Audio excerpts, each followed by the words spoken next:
My parents chose my brother's birthday over my son in the ICU, so I documented everything, and what I revealed about them shocked our entire family. Subscribe so you don't miss what's next. The call came at 11:47 on a Tuesday night. Lucas, my 8-year-old son, had collapsed during soccer practice, seizures, brain swelling, emergency surgery, the kind of phone call that splits your life into before and after. I'd been a single father for 3 years since Lauren died in that car accident on Highway 166.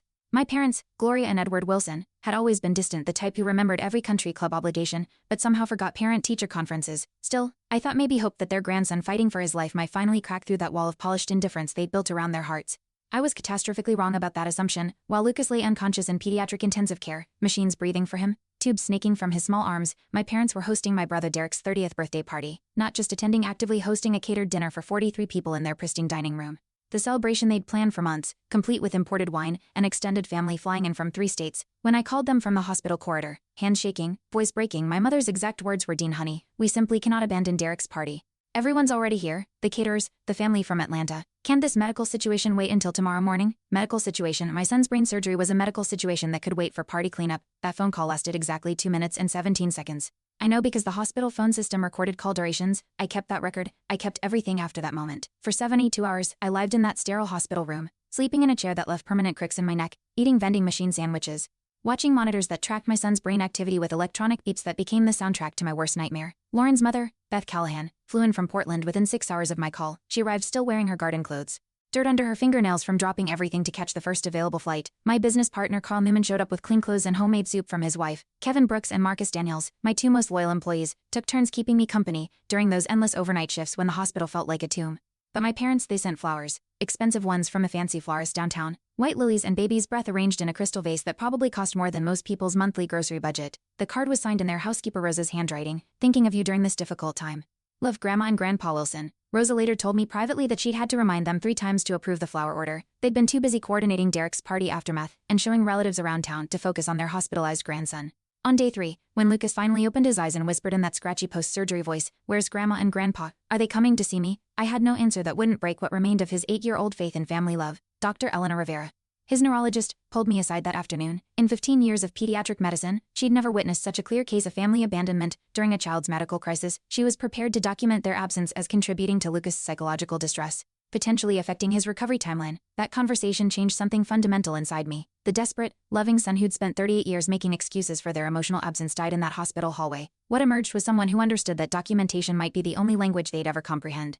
I started taking notes that very day. 2 weeks after Lucas came home, I called a family meeting. My parents arrived precisely on time, dressed like they were attending a board meeting. Gloria wore her pearls and that condescending smile she reserved for situations requiring maternal performance. Edward brought his leather portfolio, as if Lucas' recovery was a business proposal requiring analysis. I'd prepared meticulously, medical records spread across my dining table, Dr. Rivera's assessment of Lucas' ongoing neurological needs, therapy schedule showing the intensive support required for his emotional recovery, hospital documentation of his psychological distress during their absence. My father interrupted after exactly 4 minutes and 37 seconds. I know the timing because I'd started recording our conversations on my phone legally, since we were in my house with my consent. "Dean, you're being overly dramatic about this situation. The boy appears completely fine now. We had significant obligations to Derek and our extended family. You cannot reasonably expect us to abandon 43 houseguests every time there's a medical emergency." Medical emergency. My son's brain surgery had been downgraded from situation to emergency, but still something that shouldn't disrupt dinner party logistics. Gloria nodded enthusiastically. Besides, we knew Beth was handling everything quite capably. We didn't want to crowd the hospital environment unnecessarily. Too many people can be overwhelming for medical staff. They'd rehearsed these justifications. I could hear it in their synchronized delivery, the way they finished each other's rationalization sentences. This wasn't spontaneous explanation, this was calculated narrative management. That night, I opened a detailed investigation file on my computer. Every conversation would be documented, every excuse cataloged, every moment they prioritized their social reputation over Lucas' well-being would be preserved with timestamps and witness verification. I didn't know yet how I'd use this evidence, but 38 years of psychological training told me that people who could rewrite reality so efficiently had been practicing deception for much longer than one hospital incident. My first systematic investigation focused on extended family perception management. How had my parents maintained their reputation as devoted grandparents while consistently abandoning family members during crisis periods? I started with my Aunt Rebecca, my father's sister, who'd seemed genuinely shocked by their hospital absence. During lunch at her favorite downtown cafe, I presented the timeline carefully. Lucas' collapse at 8:43 p.m., my first call to them at 9:15, their dinner party starting at 7:30, continuing until nearly midnight. Rebecca's initial response was predictable. "Oh honey, they probably just didn't realize how serious the situation was initially. You know how medical emergencies can seem less urgent when you're not directly involved. But then I showed her the hospital records. Lucas' brain surgery had lasted 4 hours and 17 minutes. The surgical team had classified his condition as life-threatening for the first 48 hours. Dr. Rivera's notes specifically mentioned family support as crucial for recovery outcomes. Rebecca studied the documents, her expression shifting from defensive to concerned. Dean, I had no idea the surgery was this extensive. When your parents described it later, they made it sound like a minor procedure, almost routine. That phrase launched my next investigation phase. How exactly had my parents described Lucas' medical crisis to other family members? Over the following weeks, I conducted careful conversations with 12 different relatives who'd been at Derek's party or heard about the situation afterward. Their accounts revealed a systematic misinformation campaign that would have impressed professional spin doctors. According to my parents' version, Lucas had experienced a mild seizure during soccer practice. The hospital admission was precautionary observation. The surgery was minor brain pressure relief, very routine for young athletes. My calls to them had been panicked overreactions from an overwhelmed single father. Not one family member had been told that Lucas' condition was life-threatening. None knew about the 4-hour emergency surgery, or the 3-day unconscious period. My parents had essentially rewritten the entire medical crisis to justify their party attendance, but most revealing was what my cousin Jennifer accidentally mentioned during our conversation. Your mom seemed so relieved that the medical situation wasn't really serious. She said Derek's party was too important to cancel, over something that turned out to be basically routine. Medical situation. The same phrase from that first phone call. They'd been using consistent language to minimize Lucas' crisis from the very beginning. Probably before they even knew the actual diagnosis. This wasn't spontaneous selfishness, this was calculated priority management, with predetermined language designed to protect their social obligations, regardless of medical reality. I documented every conversation, every misrepresentation, every family member who'd been deliberately misinformed about their grandson's brain surgery. The pattern was becoming undeniable, but I needed more than family testimony to build an irrefutable case. My next investigation target was the professional network surrounding my parents' social life. They'd built their reputation on community involvement and charitable leadership. How did that public image align with their private family behavior? I started with their church, St. Matthew's Episcopal, where they'd been prominent members for over 20 years. During my conversation with Pastor Williams, I mentioned Lucas' hospitalization and recovery progress. We asked, your parents mentioned the medical emergency during Derek's celebration. They were torn between family obligations, but felt the party guests needed their attention, since people had traveled so far. They seemed confident that you had excellent hospital support. Medical emergency, the same minimizing language, deployed to their religious community to justify choosing party hosting over grandson's brain surgery. But Pastor Williams also mentioned something interesting. Your mother specifically asked me to pray for wisdom in balancing family needs during stressful situations. I got the impression she was struggling with some difficult decisions. This suggested internal conflict, which potentially meant evidence of their actual understanding of the situation's severity, if my parents had privately acknowledged the gravity while publicly minimizing it. That demonstrated conscious deception rather than innocent misunderstanding. I began researching their other community connections, the country club, where my father served on the board, the charity organizations where my mother volunteered as event coordinator, the neighborhood association, where they'd held leadership positions for 15 years. Each conversation followed a similar pattern. Community members had heard about a family medical situation that coincided with Derek's important milestone celebration. My parents had been praised for their commitment to prior obligations, despite personal stress. Nobody knew about 4-hour brain surgery, life-threatening diagnosis, or 3-day unconscious period. But the most damaging discovery came through their financial advisor, Martin Rodriguez, who'd worked with them for over a decade. During our discussion about Lucas' future educational planning, he casually mentioned their recent estate modifications. Your parents updated their will about 6 months ago, right after Derek's business launch. They wanted to ensure his entrepreneurial ventures had adequate financial backing. Lucas's education trust was adjusted accordingly to reflect current family priorities.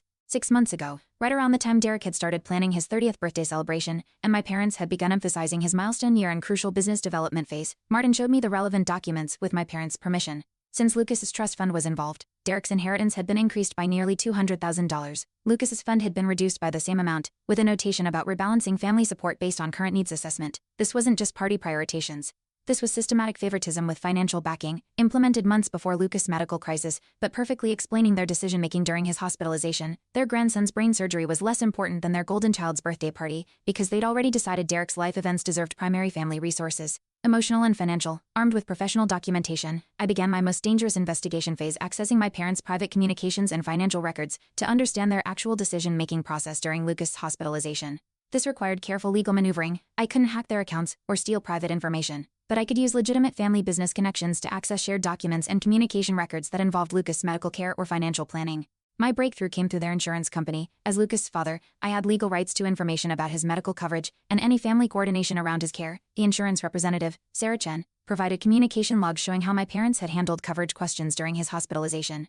The timeline was devastating. Tuesday, 11:51 p.m. Insurance company called my parents about emergency surgery authorization. They were secondary contacts for Lucas' policy. Tuesday, 11:53 p.m., my mother told insurance representative that the child's father is handling all medical decisions and asked them not to call again during family celebration period. Wednesday, 7:32 am. Insurance company attempted second contact about extended hospitalization coverage. Wednesday, 7:35 am. My father told insurance representative that they were not directly involved in medical decision-making and requested all future communication go through me exclusively. These calls happened while Lucas was unconscious, while I was sleeping in a hospital chair, while Derek's birthday celebration continued with extended family activities, but the most damaging evidence came from their text message records, which I accessed legally through our shared family phone plan. I'd been paying their cell phone bills for 3 years, as a gesture of family support. Wednesday, 10:46 am. Gloria to Edward. Derek's party was absolutely perfect. Everyone commented on how well we handled the timing despite Dean's drama. Wednesday, 10:51 am. Edward to Gloria. We made the right choice. Hospital situations are always more dramatic than necessary. Derek's milestone deserved our full attention. Thursday, 2:15 p.m. Gloria to Edward. Rosa suggests we visit the hospital today. I suppose we should make an appearance. Thursday, 2:18 p.m. Edward to Gloria. Let's wait until tomorrow. Don't want the medical staff thinking we're interfering with professional care. They'd been texting about Lucas like he was an inconvenient obligation while he was fighting for his life 3 miles away. Their own words proved that choosing Derek's party wasn't a difficult decision, it was an easy one based on predetermined family priorities. But the evidence that would ultimately destroy their reputation came from Derek's phone, which I accessed when he asked me to help transfer photos from the party to his computer. Hidden among hundreds of celebration photos were several videos Derek had taken throughout the evening. In one, filmed around midnight while Lucas was still unconscious, my parents were giving toasts about family priorities and supporting our children's important milestones. In another video, filmed the next morning during party cleanup, my mother was laughing with relatives about Dean's tendency to panic during medical situations and expressing relief that everything turned out to be routine after all. They'd been performing devoted parenting while their grandson lay unconscious, using his medical crisis as proof of their commitment to family balance and proper priority management. My evidence gathering hadn't been as covert as I'd believed. 3 weeks into my documentation project, I began noticing subtle changes in my parents' behavior that suggested they knew they were being investigated. My mother started ending phone conversations quickly when I asked about family activities. My father began bringing written notes to our meetings. As if he'd prepared talking points in advance, they stopped making spontaneous comments about Lucas' recovery and started speaking in carefully measured sentences. The first direct evidence of their counter-investigation came through my business partner Carl. He mentioned that someone had been asking questions about my emotional stability and ability to handle single parenting stress following Lauren's death and Lucas' medical crisis. Dean, some woman called the office claiming to be conducting a family wellness survey. She wanted to know about your work performance, any signs of unusual stress, whether you'd seemed paranoid or obsessive lately. I told her we don't discuss employee personal information, but it felt strange. That woman was almost certainly my mother or someone acting on her behalf. They were building a case that my investigation activities were evidence of psychological breakdown, rather than legitimate concern about their behavior. My suspicions were confirmed when Lucas' school counselor, Miss S. Patterson, mentioned a similar inquiry.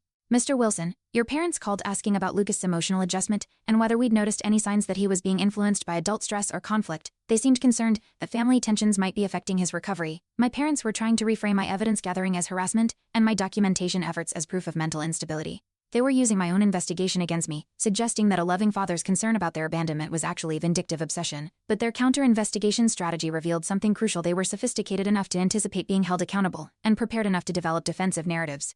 This wasn't innocent selfishness, this was calculated reputation management by people who'd been concealing their actual family priorities for years. I realized I needed to accelerate my evidence collection before they could successfully discredit my credibility with key family members and community figures. My most dangerous investigative period began when I learned that my parents were planning to host Lucas' 9th birthday party at their house, ostensibly to demonstrate their commitment to being better grandparents. This would be their public redemption moment. Their chance to perform devoted grandparent roles in front of extended family and community members. I couldn't let them use Lucas' birthday to rehabilitate their reputation without addressing their hospital abandonment, but I also couldn't accuse them publicly without irrefutable evidence that would withstand their sophisticated counter-narrative capabilities. The solution required infiltrating their party planning process to document their actual motivations and ensure I had evidence of their continued prioritizations of social appearance over genuine emotional support. Through Rosa, their housekeeper who'd grown genuinely fond of Lucas over the years, I learned about their detailed party planning meetings. They were treating Lucas' birthday like a corporate event, with guest lists focused on social impression, rather than his actual friendships, activity planning based on adult entertainment, rather than child preferences. Rosa agreed to help me document these planning sessions, not through a legal recording, but by preserving written materials they discarded, and sharing information about conversations that directly affected Lucas' well-being. The evidence she provided was devastating. Planning notes in my mother's handwriting, showing guest list priorities, must invite Patterson family Edwards business connection. Rodriguez family financial planning, Williams family church leadership with actual children's names, and Lucas' friend preferences, listed as secondary considerations, budget allocation showing more money allocated to adult refreshments and social presentation elements than to activities Lucas would actually enjoy. Most damaging conversation notes where my parents discussed using the party to demonstrate proper grandparent devotion and address any lingering family concerns about hospital situation. They were planning to use their grandson's birthday as a reputation management event rather than a celebration of his recovery and growth. But I needed more than planning documents. I needed evidence of their actual behavior during direct interaction with Lucas, proof that their reformed grandparent performance was superficial rather than genuine. My opportunity came when they invited Lucas for a weekend sleepover to reconnect before his birthday party. I equipped him with a simple recording device, disguised as his favorite stuffed animal, legally permissible since he was a minor in my custody, and I was documenting potential emotional abuse. The recordings revealed everything I needed to know about their actual priorities and genuine feelings toward their grandson. Friday evening, my parents spent 47 minutes discussing Derek's latest business ventures and their plans to increase his financial support. While Lucas tried repeatedly to show them drawings from his recovery therapy sessions, they gave his artwork distracted glances and generic praise before returning to Derek-focused conversations. Saturday morning, Lucas asked if they would come to his next doctor's appointment, part of his ongoing neurological monitoring. My mother responded, "Oh, sweetie, Grandpa and I have very busy schedules. I'm sure your daddy can handle all those medical appointments." Saturday afternoon, when Lucas mentioned feeling scared about his recovery and whether his brain was completely healed, my father said, "You're being unnecessarily worried about nothing serious. Doctors make everything sound dramatic. You're perfectly fine now." They were invalidating his medical trauma, dismissing his recovery concerns, and maintaining the same minimizing language they'd used to justify their hospital absence. But the most damaging recording captured their private conversation after Lucas had gone to bed Saturday night. "Gloria, I hope this sleepover convinces everyone that we're committed grandparents. The birthday party should finalize our reputation rehabilitation. Edward Dean's investigation activities have been concerning several family members. People are starting to question his stability. This party timing is perfect for demonstrating who the reasonable adults are in this situation." Gloria, Lucas seems completely recovered from his medical situation. Dean's continued focus on hospital details is beginning to look vindictive rather than protective. They were using their grandson's sleepover as evidence collection for their own counter-narrative, just as I was using it to document their continued emotional neglect and reality distortion. Armed with comprehensive evidence, but aware of their sophisticated counter-investigation capabilities, I realized I needed professional intervention rather than family confrontation. My parents were too skilled at narrative management to be defeated through emotional appeals or isolated evidence presentation. Through my attorney Anthony Reeves, I connected with Dr. Patricia Kim, a family mediator specializing in cases involving systematic emotional neglect and grandparent relationship disorders. She reviewed my documentation and agreed that professional intervention was necessary to protect Lucas from continued psychological manipulation. Dr. Kim's approach wasn't about punishment or public humiliation. It was about establishing objective reality through professional assessment and creating accountability structures that couldn't be manipulated through social performance or counter-narrative management.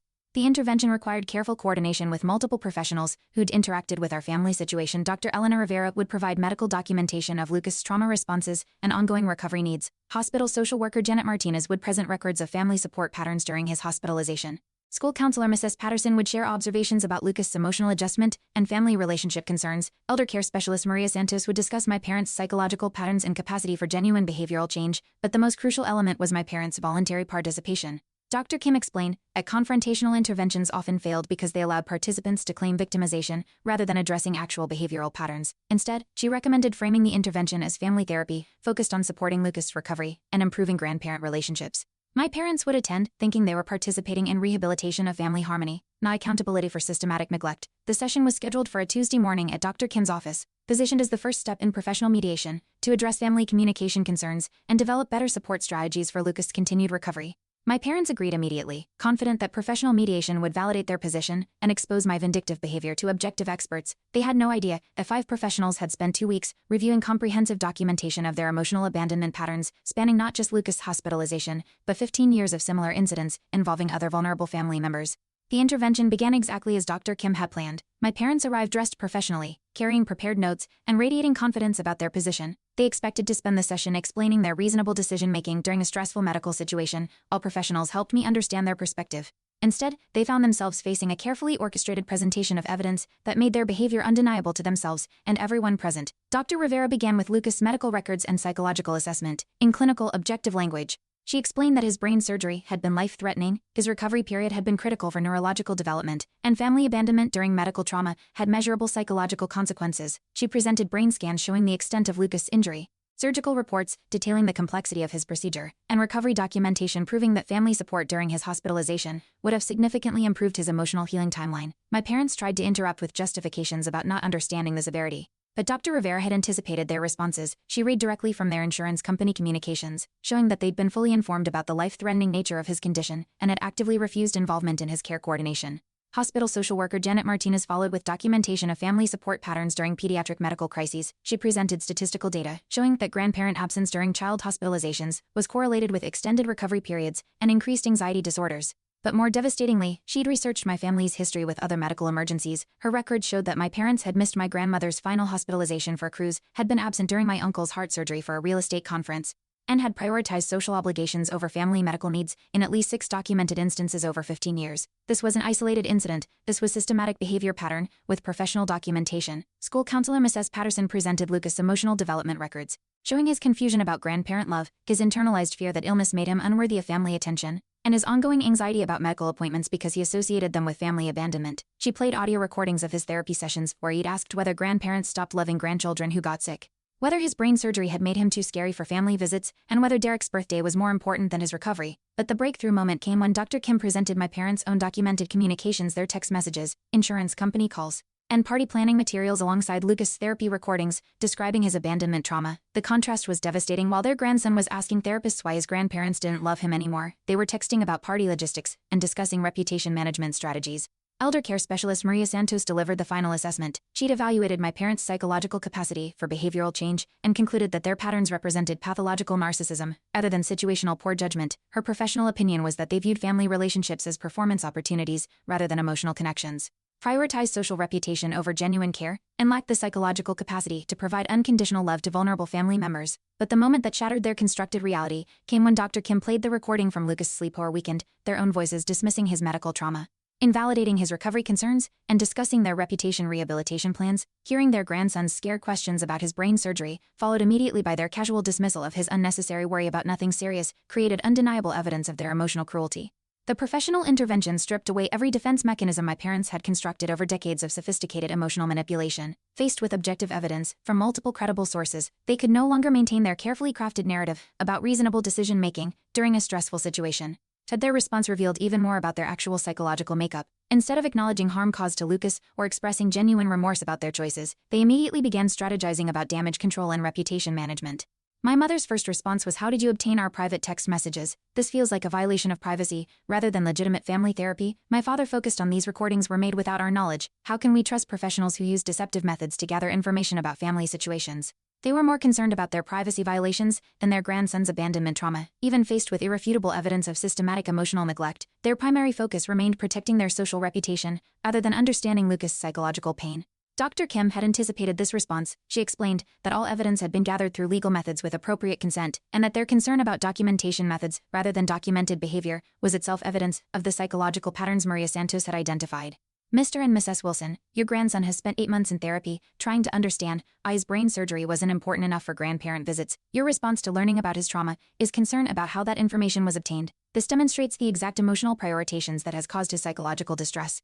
But the complete psychological breakdown came when Dr. Rivera played Lucas' most recent therapy recording, made just 3 days before the intervention. "I think maybe grandma and grandpa don't know how to love kids who get sick. Maybe they only love kids who don't need hospitals. I don't want to get sick again, because then they might not love me at all anymore." 8-year-old logic trying to make sense of abandonment by adults who were supposed to provide unconditional love and safety. The recording continued, "Daddy says they love me, but I think they love Uncle Derek more because he doesn't need brain surgery. Maybe when I'm all better, they'll love me like they love him." My parents listened to their grandson's voice describing his conditional understanding of their love, believing he had to earn grandparent affection by avoiding medical needs, and their response was complete emotional collapse. Not grief about his pain, not remorse about their choices, complete breakdown because their carefully maintained self-image as loving grandparents had been destroyed by professional documentation they couldn't deny or reframe. Gloria began crying, but her words revealed the true focus of her distress. "Everyone will think we're terrible grandparents. Our reputation in the family, at church, in the community. How can we face people who know about this?" Edward's response was equally telling. "This intervention feels like entrapment designed to make us look heartless. We're being judged for one difficult decision during a stressful situation." One difficult decision. After hearing comprehensive evidence of systematic emotional neglect spanning 15 years and multiple family members, they still characterized Lucas' abandonment as an isolated incident, requiring understanding rather than accountability. The intervention's final phase focused on establishing concrete accountability measures rather than emotional reconciliation. Dr. Kim explained that rebuilding trust with Lucas required demonstrable behavioral change verified by professionals, not promises or performed grandparent activities. My parents would enter mandatory therapy, focused specifically on understanding emotional neglect and its generational impacts. Their progress would be measured by child psychology professionals using objective criteria, not self-reporting or family feedback. All contact with Lucas would be supervised and structured, with specific goals for rebuilding his sense of security and unconditional family love. They would attend his medical appointments, participate in his therapy sessions, and demonstrate consistent support for his ongoing recovery needs. But the most significant accountability measure addressed their financial manipulation patterns. Their estate planning would be restructured through legal mediation, with Lucas's inheritance protection becoming court-supervised, rather than dependent on their discretionary management. The comprehensive evidence I'd gathered became the foundation for legal documentation ensuring they couldn't use financial leverage to control family relationships or manipulate inheritance allocations based on their behavioral preferences. Most importantly, the intervention established professional monitoring systems that removed their ability to control family narratives through social manipulation or counter-investigation tactics. Extended family members received detailed reports about Lucas' actual medical crisis, their documented abandonment patterns, and the professional requirements for rebuilding safe grandparent relationships. The misinformation campaigns that had protected their reputation were systematically corrected with objective evidence. Church leadership, community organizations, and social networks learned the truth about their family prioritizations patterns, not through gossip or emotional accusations, but through professional presentation of documented behavior patterns by qualified experts. Their reputation as devoted family members didn't collapse through dramatic confrontation, it dissolved through systematic revelation of evidence that made their actual priorities undeniable to everyone who'd been manipulated by their performance. 18 months later, my parents have limited but supervised contact with Lucas. They attend his therapy sessions, participate in structured activities designed to rebuild trust gradually, and demonstrate consistent support for his medical appointments and recovery milestones.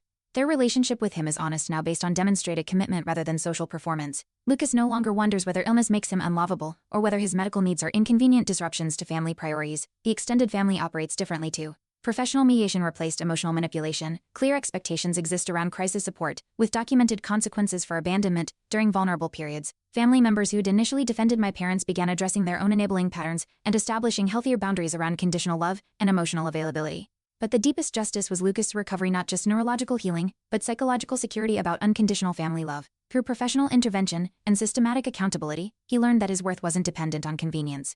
His medical needs weren't burdensome impositions, and his brain surgery didn't make him less deserving of grandparent devotion. The documentation I'd maintained for months became the roadmap for genuine family restructuring, based on acknowledging harm, implementing accountability, and prioritizing vulnerable members over social comfort. My parents learned that love requires presence during frightening moments, not just celebration of achievements. Family relationships demand emotional investment, not just performance opportunities. Grandparent devotion means showing up when grandchildren need security, not when attendance enhances social reputation. Sometimes justice isn't dramatic revenge or public humiliation. Sometimes it's systematic documentation that creates undeniable reality. Professional intervention that enforces accountability, and patient restructuring that protects the vulnerable from those who prioritize image over genuine care. Lucas will never again doubt his worth during medical crises or wonder whether illness makes him unlovable. That certainty was built through comprehensive evidence gathering, professional validation, and accountability measures that couldn't be manipulated through emotional performance or narrative management. My parents chose Derek's birthday party over their grandson's brain surgery. But through professional intervention and systematic documentation, they've learned to choose differently, not because they've become fundamentally different people, but because the consequences of their emotional abandonment are now professionally monitored, rather than socially managed. That's the justice Lucas deserved: a family structure that protects vulnerable members through objective accountability, rather than hoping love will overcome systematic selfishness. The battle was never about punishment or revenge. It was about creating safety for a child who's learned to associate medical needs with family abandonment. And that safety required documentation, professional oversight, and clear consequences for choosing social obligations over grandchild devotion. That's a lesson they'll never forget, not because I taught it to them with emotional appeals, but because qualified professionals made their behavioral patterns impossible to deny or rationalize away. Today, Lucas is 10 years old, neurologically healthy, and psychologically secure about family love being unconditional rather than performance-based. He has genuine relationships with people who show up consistently: Beth Callahan, who moved across the country to be an active grandmother; Kevin and Marcus, who serve as honorary uncles with consistent presence during both celebrations and difficulties; Dr. Rivera, who remains invested in his long-term development and emotional growth. My parents have learned that relationships require investment beyond social occasions, that family loyalty means presence during vulnerable moments, and that grandparent love should provide security rather than anxiety about earning affection through perfect behavior. The extensive documentation I maintained became the foundation for healthy family restructuring, based on objective evidence rather than emotional manipulation, professional guidance rather than social performance, and systematic accountability rather than hoped for behavioral change. Sometimes the most profound justice is simply ensuring that vulnerable family members receive the unconditional love and consistent support they deserve, protected by professional oversight from those who would prioritize social comfort over genuine care. Lucas learned that his worth isn't dependent on medical convenience, his needs aren't burdensome impositions, and his family love doesn't require perfect health or flawless behavior. That lesson, delivered through systematic evidence gathering and professional accountability, rather than dramatic confrontation, is worth every documented conversation, every professional consultation, and every carefully preserved piece of evidence that made their behavioral change impossible to avoid. Thanks for watching. Hit subscribe to check out more stories on my channel.